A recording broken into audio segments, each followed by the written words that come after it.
지금 답장할 수 없다는 말은 쉬이 용서받기 어려운데, 그러나 도저히 열어볼 수 없었다고.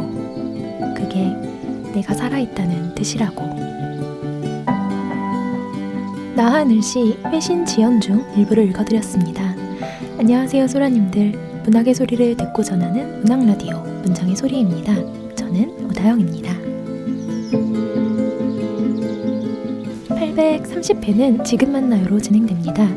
지금 만나요는 새 책을 낸 작가를 만나 작품을 둘러싼 다양한 이야기를 들어보는 시간입니다. 오늘은 시집 회신 지연을 출간하신 나하늘 시인과 함께합니다. 시인님 안녕하세요. 안녕하세요. 네, 이렇게 모시게 되어 너무 기쁩니다. 먼저 소라님들께 인사 부탁드릴게요. 안녕하세요. 나하늘이라고 합니다. 반갑습니다. 네. 나하늘 시인님께서는 이번에 제44회 김수영 문학상을 수상하며 시집 회신 지연을 출간하셨고요. 독립문예지 100개의 창간 멤버로 2017년부터 작품 활동을 시작하셨습니다. 맞나요? 네, 맞습니다. 네. 어떠세요? 회신 지연 이렇게 상을 받자마자 바로 나오는 김수영 문학상 시집인데 맞아요. 네. 어떻게 지내고 계셨을까요? 네, 요즘 좀 정신없이 지낸 것 같아요.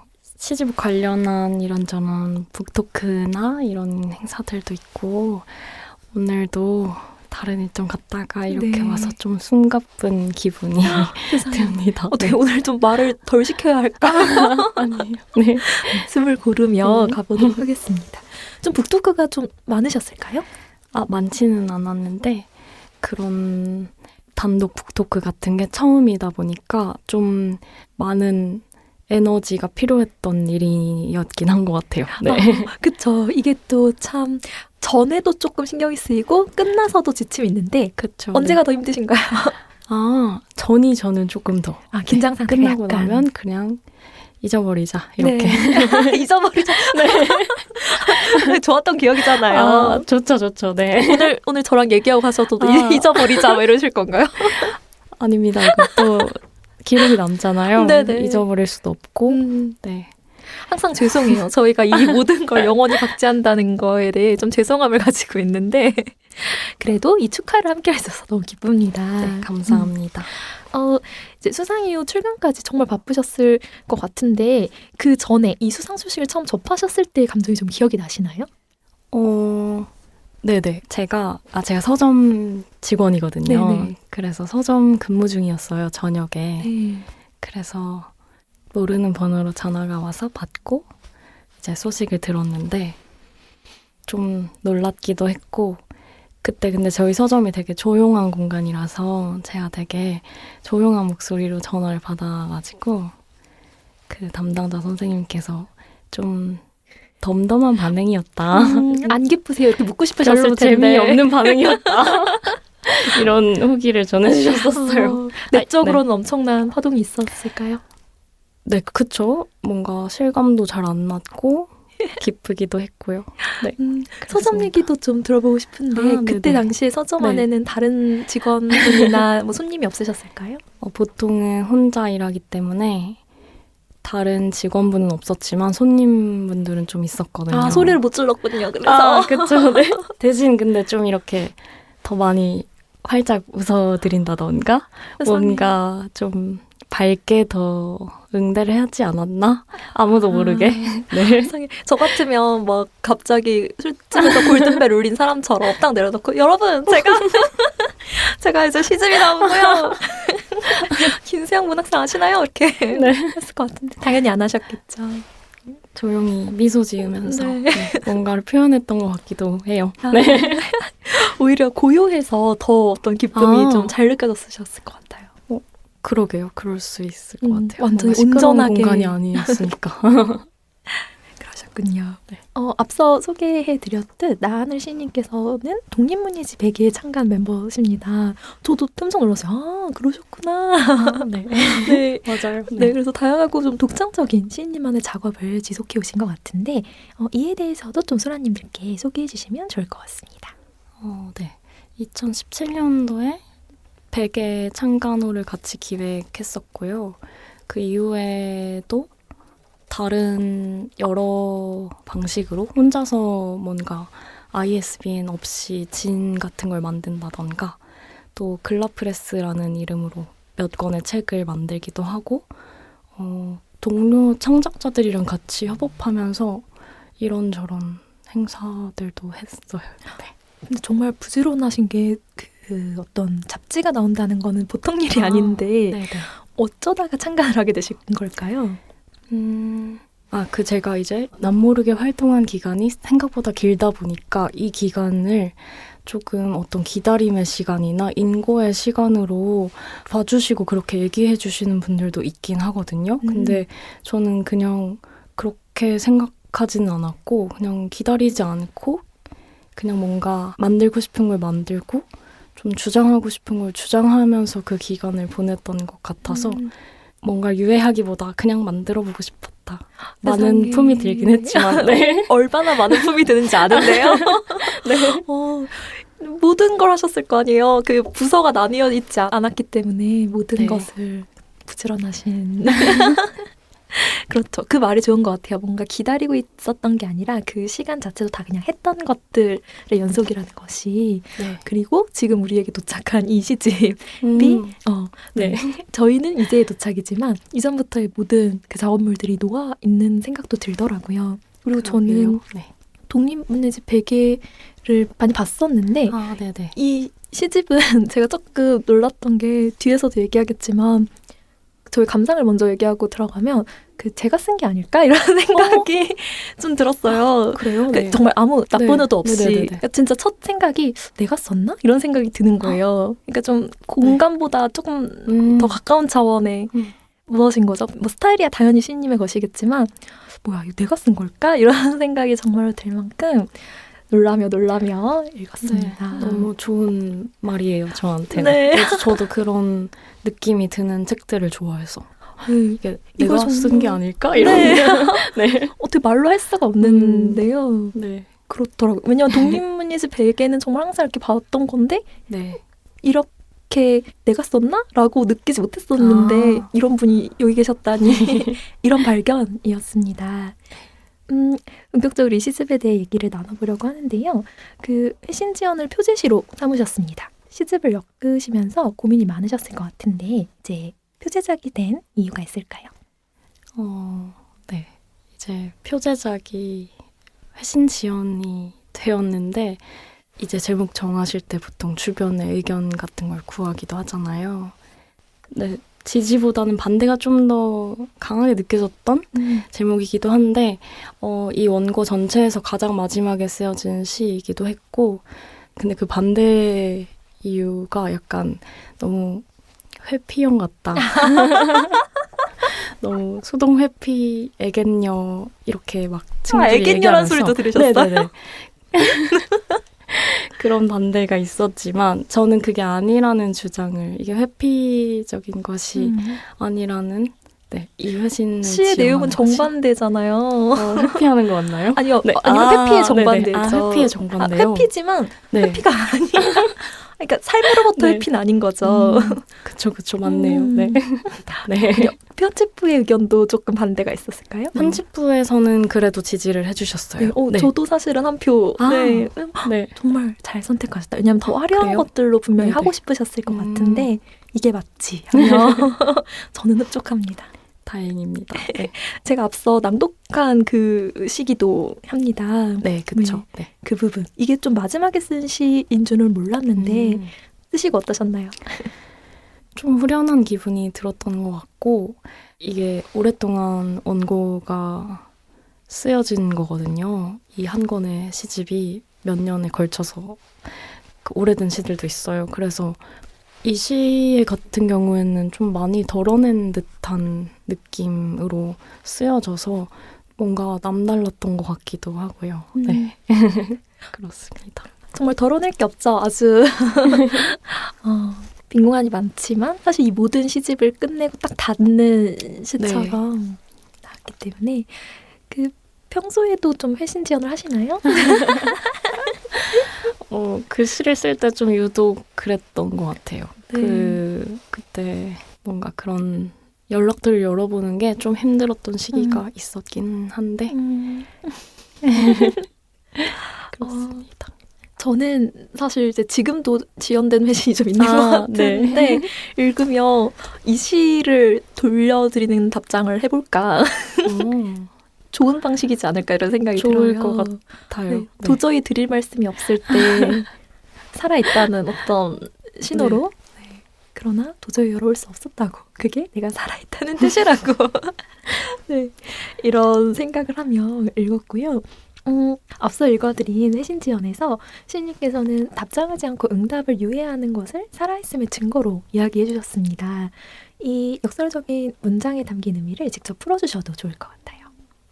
네, 이 시는 사실 이 시의 씨앗이 되는 어떤 다른 텍스트가 있었는데 카프카의 편지가 뭔가 마음을 건드리는 그런 구절을 카프카의 편지에서 읽게 돼서 그 오스카 폴락이라는 다른 친구에게 쓴 편지 중에 답장을 카프카가 너무 오랫동안 안 해서 자꾸 이제 뭐라고 하니까 어떤 책을 읽는 중이었어 라는 답을 하거든요. 그런데 너무 중요한 책이었어 이렇게 얘기하는 편지를 읽고 좀 깜짝 놀라게 됐어요.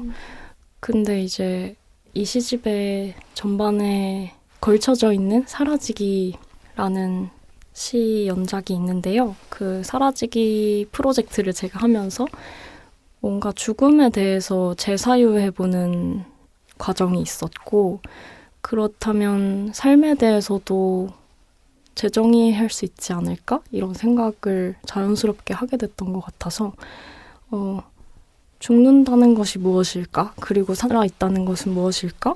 이런 생각들이, 질문들이 계속 있어 왔던 것 같고요. 네, 뭔가 이렇게 아까도 답장하지 못한 것들이 있다고 하셨는데 되게 실시간으로 많은 것이 공유되고 뭔가 뭘 먹었는지, 무슨 생각을 하는지 이런 것들이 다 접속되어 있고 너무 과연결되어 있잖아요. 그거 너무 살아있는 것은 살아있는 걸까? 이런 질문도 가지게 됐던 것 같아요. 거기에 대해서 한번 다른 주장을 해보고 싶었던 것 같다. 네. 기뻤어요. 아, 그래요? 네. 기뻤다는 생각이 솔직한 마음이었던 것 같고 좀 고맙다 이런 생각이 드신 분이 저 말고도 얼마나 많은 독자 중에 있었겠어요. 이런 평을 좀 리뷰를 읽으셨을까요? 근데 은근 회신지연에 관한 리뷰가 많이 없었던 것 같기도 해요. 다른 시들에 대해서보다는. 네. 그리고 아직 기다리는 중입니다. 시집이 나온 지 얼마 안 됐기 때문에. 네. 제라님들 기다리고 있습니다. 네. 회신지연뿐만 아니라 사라지기 연자 이 모든 게 정말로 한 사람의 몸에서 나왔다라는 생각이 들 만큼 그러니까 내가 썼다 이런 생각이 들었던 것 같은데요. 제 경험과도 닿아 있는 이 회신하기 어려운 이 느낌 요즘 많이 현대인들이 느끼는 경험일 것 같아요.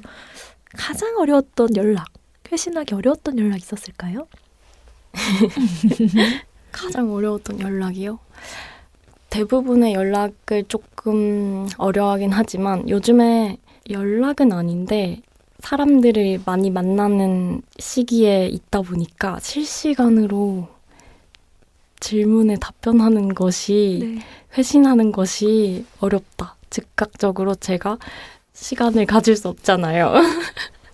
그런 곡절에 계속 놓이고 있다. 네. 혹시 지금 어렵고 힘드신가요? 지금 저랑 마주보고 사실 계신 지금이라고 말하려고 했는데 네. 사실이었다니. 아닙니다. 근데 너무 즐거워요. 네, 편하게 해주셔서. 어려워도 어쩔 수 없습니다. 이미 이 방에 들어온 이상. 네.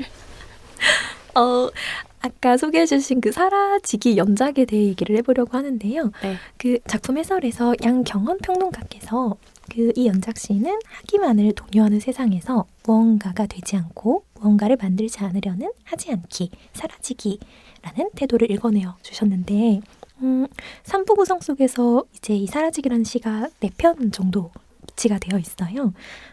시인님께서 이 4편에 관해 소개를 해주시면 좋을 것 같습니다.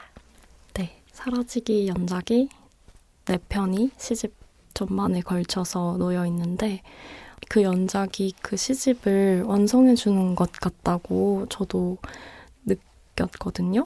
이전에 제가 오랫동안 시를 썼다고 했잖아요. 그래서 이전에는 2가지가 다 있었지만 뭔가 좀 미학적인 즐거움으로서의 시쓰기에 좀 더 많은 무게가 실릴 때도 있었는데 어떤 순간에 약간 글을 쓰는 태도가 바뀌었는데 실제로 그 사라지기 프로젝트가 제가 어느 정도 삶에서 좀 사라지는 시기가 삶과 이제 시에서 동시에 일어나요. 근데 그게 뭔가 정말 어쩔 수 없는 쓰지 않을 수밖에 없는 그런 감정들, 그런 해결해야만 한다고 느끼거나 아니면 뭔가 말을 해야 된다고 느끼는 그런 것들에 대해서만 써야 되는 거 아닐까? 이런 생각을 어느 순간 좀 하게 됐던 것 같고 그런 수행적 글쓰기를 해보고 싶었어요. 사라지기로서의 시쓰기가 가능할까? 이런 질문을 가지고 했던 연작입니다. 네. 아, 들으면서 계속 놀라지만 저도 그 시기를 이제 네. 겪었던 경험이 있어서 정말 뭔지 알거든요. 그런데 네. 저의 기쁨은 그 시기를 겪었을 때 그 책이 분리된 게 아니라 미학적 즐거움과 나의 어떤 이 작업들이 이전의 작업들이 있고 그 후에 수행적 이 내가 지금 가장 말해야 되고 할 수밖에 없는 이야기의 골몰에서 쓴 이야기가 한 시집에 엮여 들어간 게 전 너무 좋더라고요. 이것이 같이 놓일 수 있구나라는 것이 기뻤어요. 이 기쁨을 여러 번 말씀을 드리는데요. 그래서 사실 저는 너무 슬펐어요. 왜냐하면 사라지는 것에 죄책감을 좀 느끼거든요. 근데 사라질 수밖에 없어서 사라지는데 네. 여기에는 좀 죄책감은 그래도 좀 덜어져 있더라고요. 제가 느끼기에는 오히려 이 사람이 이렇게 말해줘서 좀 기쁜 부분들이 있었어요. 그래서 오히려 기쁨이 컸다. 슬펐지만 기쁨이 있었다라는. 슬펐다는 분들도 꽤 있었던 것 같아요. 그래서 슬픈가? 이렇게 생각하게 되는데 저의 슬픔을 풀어놓지 않겠습니다. 아닙니다. 말을 줄여보겠습니다. 시인의 말에서 말줄임표가 나오잖아요. 네, 맞아요. 네, 말줄임표는 거기에 원래 말이 있었음을 나타낸다라는 문장과도 이제 계속 연결이 될 수 있을 것 같은데요. 제가 오늘 이 방송에서 말하지 못하고 줄인 그 모든 것들이 사실 더 중요한데 그 공백, 그것이 더 중요한 시들이었던 것 같아요. 그것에 오히려 더욱 강한 존재감, 이 영역을 좀 느끼면서 읽었는데요. 그 비어있는 틈을 바라보는 시인님만의 시선 궁금합니다. 네, 자서에 말줄임표 얘기를 썼는데 제가 말줄임표를 좋아하고요. 실제로 말줄임표를 많이 쓴다기보다는 그냥 대화 중에 정적이 많이 흐르게 내버려두는 편인 것 같아요. 뭔가 이렇게 계속 오디오가 꽉 차 있는 것보다는 조금 중간중간에 이런 정적의 시간, 근데 막아뜬다고 하기도 하죠. 그런 걸 즐기기도 하고요. 그게 더 편하게 느껴지는 것 같아요. 네. 저희 이 방송을 편집해 주시는 실장님께서 들으셨을 거예요. 막아뜨도록 좀 해주시길. 아니 근데 제가 이게 팟캐스트 출연이 2번째인데 네. 한 번은 예전에 다른 친구가 하는 팟캐스트에 출연을 했었는데 그때 제가 말을 너무 천천히 해서 막 생각도 하고 중간에 근데 그게 그대로 다 나가서 제 친구들이 들으려고 켰다가 끝까지 못 듣고 다 이렇게 중간에 탈주했는데 이번에는 그래도 좀 끝까지 들어주셨으면 세상에 그런 바람으로 실장님 다시 바뀌었습니다. 작가님이 원하시는 바가 분명하시네요. 이번엔 들으실 수 있는 가청력이 높도록 해주시고요. 평소에도 말줄임표 좋아한다고 하셨는데 뭐 카톡이나 이런 부분에서도 점점점 많이 쓰시나요? 점점 많이 쓰는 것 같아요. 정말 진실하신 분이시군요. 시집 전반에 공백 굉장히 많이 느껴졌는데요. 그래도 계속 반복적으로 나오는 어떤 이미지들이 있었어요. 존재, 그중에 마녀의 존재가 좀 두드러졌던 것 같습니다. 반복적으로 이제 좀 나타나니까 중요한 모티브라는 생각이 들었는데요. 시인님께서 마녀에 대해서 조금 이야기를 풀어주시면 좋을 것 같습니다. 네, 마녀에 대해서도 계속 생각하게 되는 것 같은데 근데 마녀 이 질문이 저는 항상 어렵더라고요. 그래서 또 생각을 해봤는데 일단은 제가 수련 중인 견습 마녀이고요. 네. 그리고 그 수련하는 방식은 마법에 대한 시를 쓰는 것밖에는 없기는 하고 계속해서 이제 몇 년째 계속 마녀가 되지는 못하고 견습 중이긴 한데 아무튼 그렇다라는 것을 밝히고 또 그렇게 관심을 가지는 이유는 뭔가 일상적이거나 사소하게 느껴지는 그런 현상을 마법이라고 불러보면 그게 좀 재밌고요. 시쓰기랑 닮았다는 생각도 들고 또 어떤 그 미지의 영역에 대해서 계속 상상할 때 좀 제가 갑자기 작아지는 기분도 들고 뭔가 좀 겸손해져서 어떤 법칙들을 발견할 뿐이기만 하면 되는 것 같은 그런 감각들이 좀 즐거운 것 같아요. 그래서 마법에 대해서, 마녀에 대해서 쓰게 되지 않나 이런 생각이 들어요. 그렇네요. 사실 되게 모호하고 방대한 문학이라는 것 안에 마녀와 마법이라고 조금 언어화 시켜놓으면 조금 저도 쉽게 네. 마법을 쉽다고 말하긴 어렵지만 그런 생각이 드네요. 시 편들에 대해서도 얘기를 나눠보고 싶은데요. 그 네. 비빈말이라는 시에 관해 여쭤보고 싶습니다. 네. 그 잘못 쓰인 말들이 제자리를 찾아가지 않고 오히려 길을 잃게 되는데요. 혹시 시인님께서는 길을 잃었는데 오히려 정확하게 도착하였다라는 감각을 실제로 느끼신 경험이 있을까요? 네, 비빈말 같은 경우에는 제가 오래전에 그 문학 수업을 들을 때 무진기행을 다루는 시간이었는데 시에도 무진이라는 단어가 나오지만 그 소설에서 무진에 오신 것을 환영합니다. 이렇게 왜 어떤 지역에 갈 때 그런 말 적혀 있잖아요. 네네. 그리고 이제 소설이 끝날 때 뭐 안녕히 가십시오 이런 식의 그게 소설에 다 묘사가 되고 있는데 그것에 대해서 그 교수님이 이것이 문학에서 화행이 완료된다라는 것이다. 이 말투는 아니었어요. 네. 이렇게 기억하고 있나 봐요. 네, 머릿속에 딱 인력이 들어온 거죠. 네. 화행이 완료된다라는 거구나 이렇게 생각을 했는데 근데 어느 순간 그게 좀 매정하게 느껴지는 거예요. 문학의 언어라는 게 그렇게 완결적이어야 될까? 온전해야 될까? 문학마저 그래야 될까? 이런 생각을 가지게 됐던 것 같고 이 시집에 걸쳐서 계속해서 제가 주장하고 있는 게 그런 부서진 채로 있어보기 이 태도를 반복하고 있는 것 같아요. 네. 회신하지 않고 도착하지 않고 끝내지 않으며 살아있기 같은 느낌이었죠. 네. 그래서 저는 이 시를 읽으면 그렇지 말들이 이렇게 돌고 돌고 애둘러서 사실은 이게 더 진실한 방법이지라고 생각을 하며 네. 읽었는데 그 동물 해양 동물들이 네. 목적지로 갈 때 바로 안 가고 좀 맴돌고 가는 현상을 되게 좋아해요. 네네. 아직 이유가 안 밝혀졌대요. 네. 뭐 민부리 고래가 엄청 큰 원을 그리고 나서 사냥해서 돌아온다던가 뭐 어떤 거북은 네네. 이제 뭐 몇십 초, 20초에 한 번씩 회전을 계속해서 산란장으로 간다던가 네. 그렇군요. 바로 직선의 네. 최단 거리로 가지 않고 무언가 맴돌다가 애두르다가 도착을 하는 거죠. 네. 그래서 그것이 참 문학 같다라는 생각을 하였는데 이 그러게요. 비빈말도 네. 참 이것이 더 제대로 도착하는 방법이지 않을까 생각이 들었습니다. 시집 전반적으로 재밌는 형식이 많았어요. 너무 많은 재밌는 형식들이 많았는데 단어의 순서를 의도적으로 뒤섞거나 심지어 문장을 완성하려면 줄을 그어가며 읽어야 되는 시 등 여러 가지 시들이 배치되어 있었는데요. 시인님께서는 이러한 시편들을 통해 어떠한 것을 이야기하고 싶으셨을까요? 아마 문제 연작이나 괄호가 등장하는 어떤 빈칸을 활용한 그런 시들이 여러 편 눈에 띄실 것 같은데요.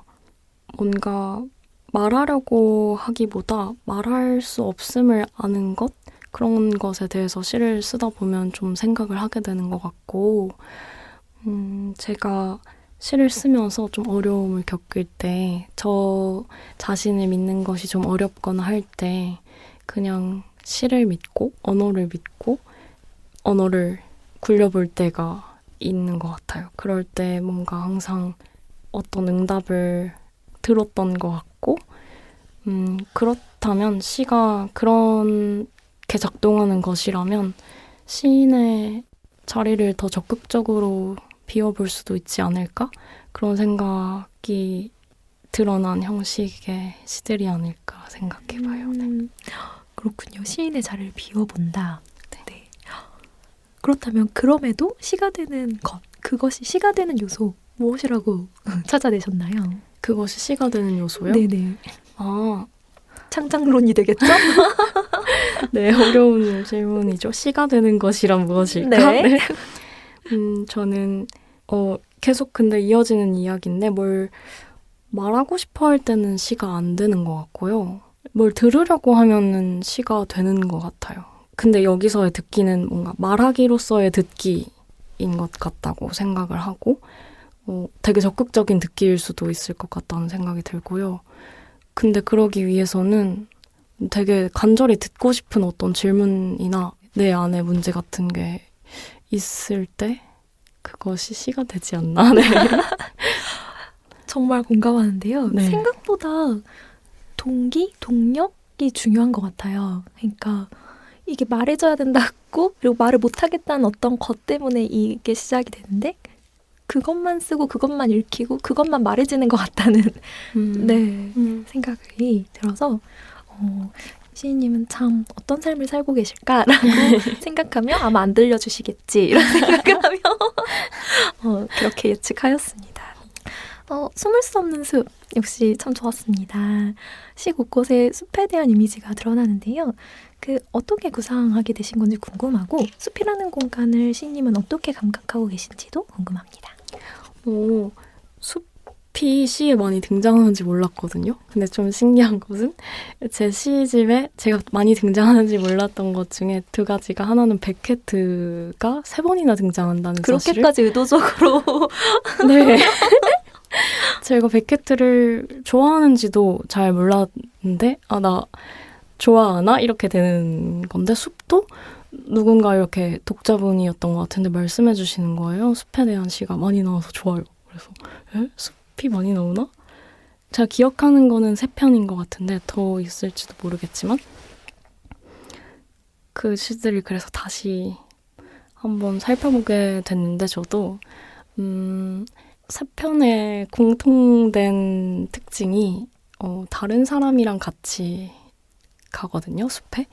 근데 이 화자는 막 좀 사람도 잘 안 만나려고 하고 그리고 또 숲이라고 하면 뭔가 도시와는 동떨어진 어떤 오두막 같은 게 있는 그런 공간일 것 같은데 제가 시에서 다루는 숲은 되게 중요한 타인이나 다른 동물이 같이 있고 그래서 숲이라는 공간이 역설적으로 어쩌면 아니면 그냥 자연스럽게 타자를 향한 어떤 감각을 열 수 있는 그런 공간이 아닐까 생각해보고 있어요. 저도. 네. 거기서 튀어나왔을 때는 뭔가 말해지기 어려운데 그 안에선 좀 가능 상태로 놓여있는 어떤 것인 것 같더라고요. 그래서 이 숨을 수 없는 숲에서의 그 내용도 참 좋았어요. 나도 그냥 머물고 싶다 이런 생각을 하며 네.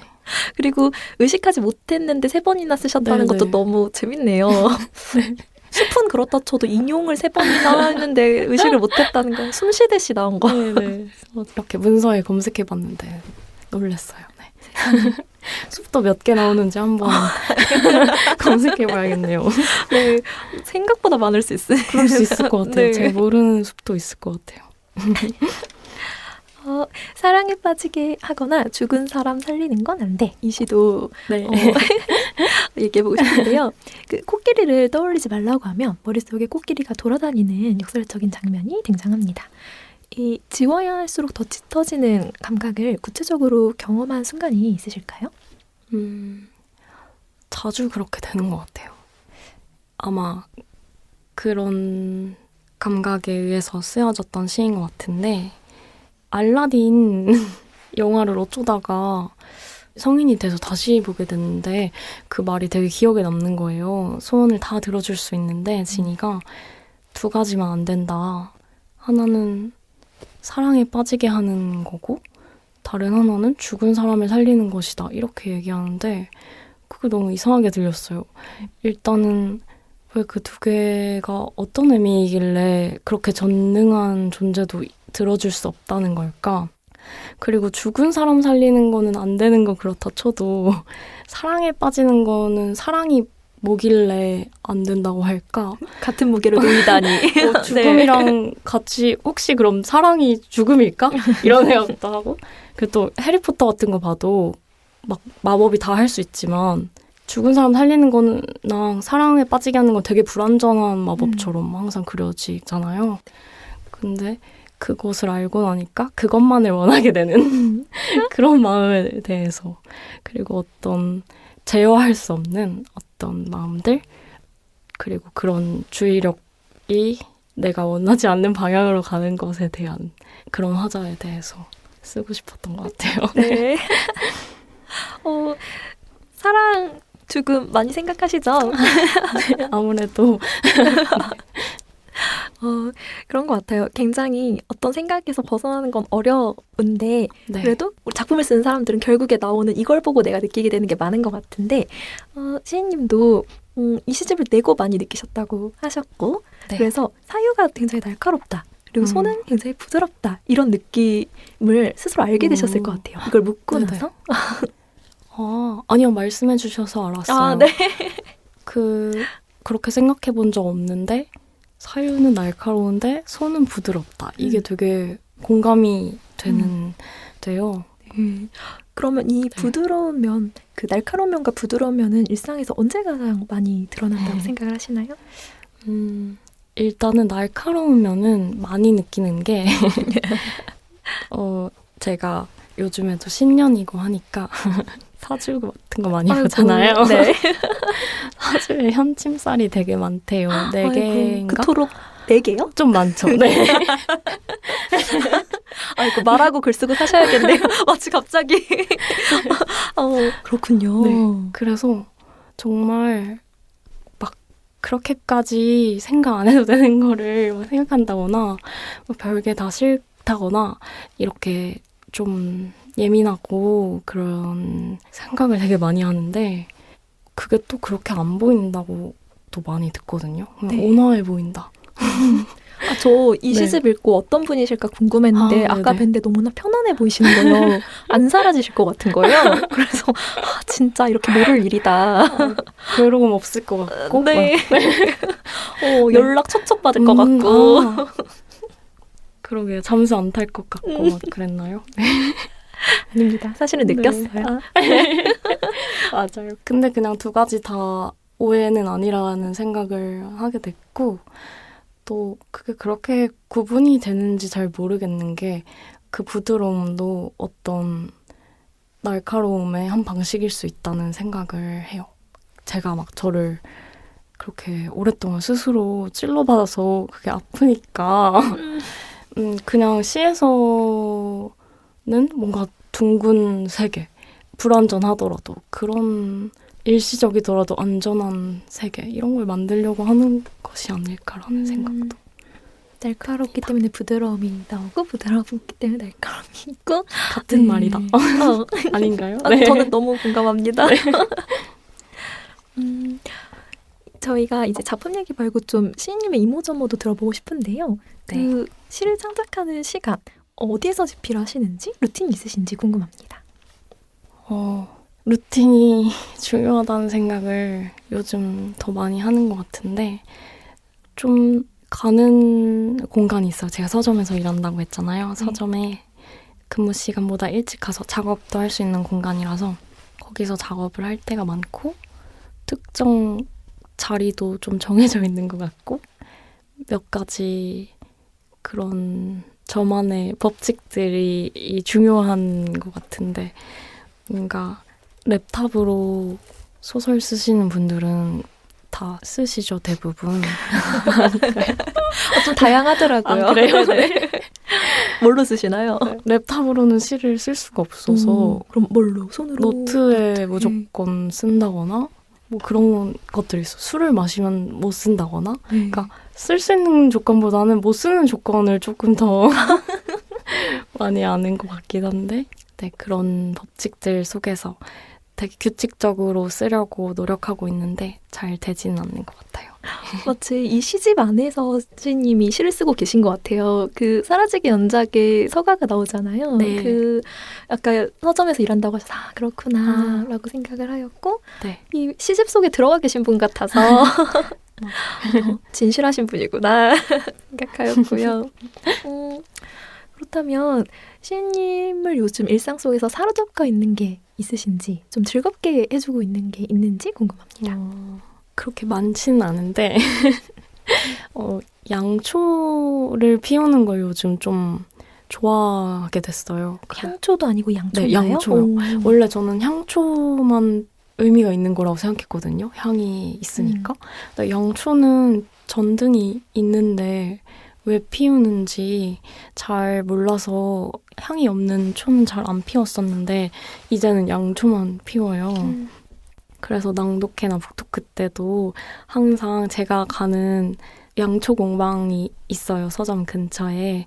거기서 양초를 사서 정말 예쁜 촛대도 샀거든요. 그걸 같이 피우기도 하고 작업할 때도 초를 켜놓고 하는데 며칠 전에 실수로 책을 태운 거예요. 엄청 큰 사고였네요? 네. 그리고 그 책이 하필 제 책인 거예요. 이번 회신지연. 분석에. 진짜 이 새 책을 나온 지 얼마 안 된 이 자기 책을 좀 탔어요. 이렇게. 그 탄 책 기념으로 좀 갖고 계신가요? 네. 뭔가 조금 처음에는 이거 무슨 징조지? 약간 이랬다가 그래도 예쁜 것 같다. 좀 특별해졌다. 이렇게 생각하고 있어요. 네. 그러네요. 이거 참 어울리는. 그래요? 네. 여러 가지로 참 모든 일화가 어울리신다는 생각이. 조심해야겠더라고요. 네. 책이 불탈 수 있다는 사실을. 그 양초 너무 아름답고 좋은 취미였는데 늘 정신 똑바를 때 네네. 해야 될 것 같네요. 시인님 혹시 이제 앞으로의 계획, 이전에도 참 부지런히 살아왔다는 생각이 들었는데 앞으로의 계획도 좀 부지런한 계획이 있으실까요? 제가 최근에 양초도 양초인데 좀 마음을 많이 두고 있는 것이 그 다른 영역의 다른 장르, 인접 예술 분야에 있는 창작자분들과 소통을 좀 적극적으로 하고 있는 시기이기도 해요. 특히 좀 가깝게 지내는 분이 있는데 그 로위에라는 분이고 악보를 만드시고 텍스트가 되기도 하고 어떤 기호 같은 것이 되기도 하는 악보를 만들어서 연주를 하시는데 제 시 중에도 악보가 몇 개인가요? 악보가 몇 개 있다고 하시더라고요. 기억이 안 나시는 건가요? 또 숨 쉬듯이 인용을 하신 건가요? 인용이 하나 돼 있죠. 네네. 네. 근데 그냥 제 시 중에 악보가 있다고 하시더라고요. 그래서 그 악보를 연주를 같이 하기로 예정이 되어 있어서 네. 그게 가장 가까운 미래의 계획이고 이후에는 아직 특별한 계획은 없지만 그런 생각들에 대해서 같이 생각해보고 이것이 시에서는 어떤 것일까? 이렇게 질문해보면서 작업해보고 싶다는 생각을 해요. 정말 같이 붙었을 때 어떨지 궁금하네요. 네. 약간 시인님하고 지금 잠깐 대화를 나눴는데 뭔가 리듬이 좀 있으셔서 낭독을 어떻게 하실지도 좀 궁금한 거예요. 이런 말 그대로 이 시들이 어떻게 낭독가 붙지? 이런 생각이 좀 궁금해지더라고요. 네. 연결해서 한번 어떤 시를 좀 낭독을 해주실 수 있을까요? 제가 낭독하고 싶은 시는 부상이라는 시이고요. 50페이지에 있는 시입니다. 네, 청해 들어보도록 하겠습니다. 부상. 의사에게 더 이상 시인으로는 살아갈 수 없는 건지 물어보지 못했다. 그러나 나의 모국어가 입은 손상의 정도를 자각할 때면 그것은 몹시 회의적이었다. 언니는 사랑을 믿지 않았던, 그것도 아주 심하게 경멸했던 일련의 시인들을 열거하더니 나중에는 다른 나라 말로 시를 쓴 시인들까지 찾아내었고 머리맡에서 그 부서진 말들을 읽어주었다. 병상에서 일어나면 다시 좋아하는 옷을 입고 자주 가던 극장에도 가자고 했다. 그러나 내 병의 예우를 살피면 그런 비유는 이제 내 몫이 아닌 것처럼 느껴졌다. 내 말들은 완전히 망가진 머리에서 나오는 언어였으며 말을 뱉거나 삼킬 때마다 얼굴의 한 부분이 계속해서 무너지는 소리를 선명하게 들을 수 있었다. 비가 오는 날에는 비를 맞고 눈이 오는 날에는 눈밭에 발이 빠지면서 살고 싶다. 겨울이 오고 싶다. 여기까지 내가 삼킨 말 조각을 하나뿐인 나의 언니가 모국어로 옮긴 것이다. 이 시를 읽어주셨군요. 이유가 있을까요? 시집에 언니 많이 나오기도 하는데 네. 좀 언니가 중요하게 나오는 시이고 네, 제가 제일 좋아하는 시라서 네, 같이 넣어보고 싶었어요. 네. 그렇군요. 진짜 안 부서진 게 없는데 이게 네. 부서짐이 아니라 부상이라서 좋더라고요. 네. 살아있잖아요. 부서짐이 아니라 부상이라서 네네. 그러네요. 네. 그리고 언니도 참 궁금하였어요. 1과 언니가 많이 나오는데 네. 네. 그게 1로 읽히나 봐요. 폰트 때문에 네. L이거든요. 어머. 소문자 L이에요. 근데 이것은 너무나 1이에요. 그쵸. 그쵸? 그 대부분 1로 읽으세요. 1도 괜찮지 않나요? 바꿔버리고. 근데 그냥 그 오해나 그것을 감내해야겠다는 마음으로 근데 이제 편집부와 이 책을 만들 때 네. 오해가 있을 수 있으나 그렇게 가보자 해서 L1 뭐 이렇게 갔나요? 아니요, 저는 다 L로 읽으실 줄 알았어요. 어머, 진짜요? 네. 1이잖아요. 네, 1로 대부분 읽으시더라고요. 그리고 의미도 마치 네. 뭐 사라지기 연작 막 네, 거기에서도 네. 줄여서 한 명을 남겨두고 사라지잖아요. 그쵸. 1이잖아요. 근데 이게 L이 여러 가지로 읽힐 수 있어서를 좋았던 거는 있긴 한데 그렇게 일로 읽힐 줄은 몰랐지만 어쨌든 어느 정도의 네, 감내를 감내를 하고 했지만 있습니다. 여기서는 정정을 하고 들어가겠다. 네. L입니다, 여러분. 이렇게 이때다 알게 싶어서 되었고요. 정정을 해봤습니다. 오늘 이렇게 시인님 모시고 다양한 얘기 나눠봤는데 네. 혹시 소라님들께 마지막으로 하고 싶으신 얘기 있을까요? 마지막으로 하고 싶은 얘기요? 뭐 하지 말라면 그것만 생각나는 것처럼 있냐고 하면 생각이 안 나겠죠?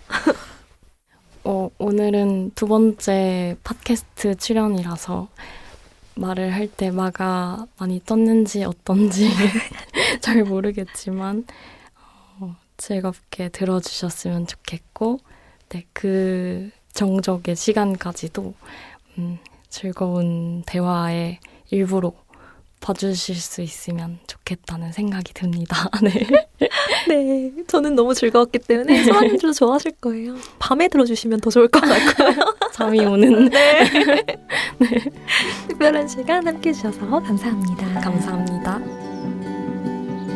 문장의 소리는 소라님들과 함께 나은울 시연님의 작품 활동을 응원하겠습니다.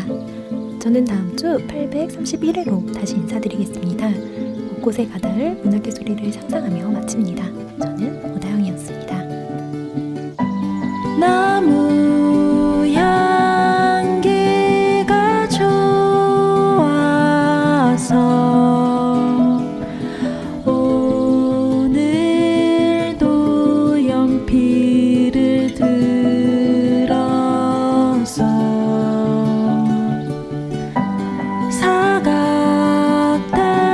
사각대는 소리 귀 기울이다 반가운 소식에 고개 들면 문학 라디오 문장의 소리